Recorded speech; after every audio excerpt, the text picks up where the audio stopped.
Chief of Staff. It was a moment of levity during the tense impeachment hearings. A woman dramatically chugged her large cup of coffee as Lieutenant Colonel Alexander Vindman testified. She tilted her head back to take a great big gulp, then went right back in for another round. That is the very last drop. She knocked it totally back. Social media erupted in praise. Hilarious. That woman drinking coffee is all of us. So who is the woman at the center of the viral coffee chugging moment? Her name is Emma Dumain, and she's a reporter with the McClatchy news agency. She says she grabbed the large coffee from Pret-a-Manger on her way to the hearings, and that's where the world saw her chug every last caffeinated drop. The president came out swinging after a day of bombshell testimony at the impeachment hearings. Ready?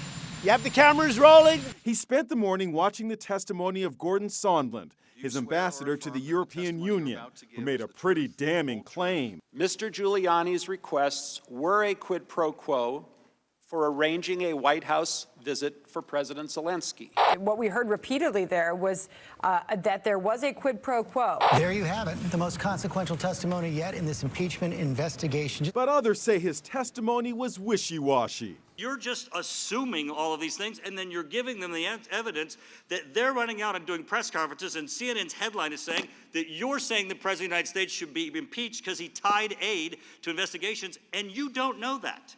The president was scheduled to leave the White House at 10:45 a.m. for a flight to Austin, Texas. But he stayed to watch the testimony until he heard this. Sondland relating a phone conversation he had with the president. It was a very short, abrupt conversation. He was not in a good mood. And he just said, I want nothing. I want nothing. I want no quid pro quo. That's when the president strode out to the White House lawn holding a sheaf of papers, handwritten with a Sharpie in large block letters on an Air Force One notepad. I want nothing. I want nothing. I want no quid pro quo. Look behind him. It's first daughter Ivanka wearing shades, watching the extraordinary scene. The president tried to distance himself from Sondland. I don't know him very well. I have not spoken to him much.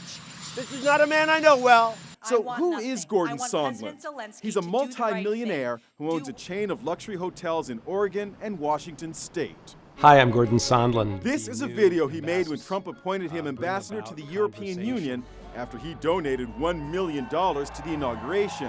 It features his wife Katie and his 2 college-aged children.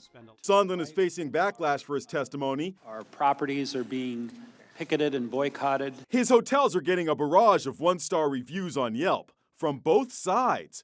Trump supporters who call him a traitor and opponents who call him a major Trump donor. Cancel. As all this was going on, First Lady Melania packed Red Cross holiday care packages for military families.